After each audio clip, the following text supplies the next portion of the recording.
শাকিব খানের ভক্তরা জাগুন, শাকিব খান এবার আসছে রাজার বেশে। ভাইরে ভাই, এটা কি ছিল?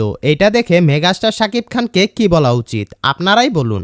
একটা মানুষ কি লেভেলের ডেডিকেট হলে সবসময় এত ভালো ভালো কাজ উপহার দিতে পারে দর্শকদের। গতকাল বিকালে শাকিব খানের নতুন প্রিন্স সিনেমার একটা ফার্স্ট লুক পোস্টার রীতিমতো ঝড় তুলে দিয়েছে বিভিন্ন গণমাধ্যমগুলোতে, যেটা বাংলাদেশ সহ বাইরের দেশগুলোতেও ভালোই সাড়া ফেলেছে। আর সারা ফেলবেই না কেন, পোস্টারটা তো একদম মাথা নষ্ট করে দেওয়ার মতো ছিল। পোস্টারের ডিজাইনটাও জোস হয়েছে। ঢাকাই সিনেমা যে এখন কোন লেভেলের ক্রেজিনেস ক্রিয়েট করতে পারে এটা সিনেমার পোস্টারগুলো দেখলেই বোঝা যায়। এবং ক্রিয়েটিভ ল্যান্ডের ব্যানারে তৈরি হওয়া এই সিনেমাটি এখন ইন্টারন্যাশনাল লেভেলে খেলবে।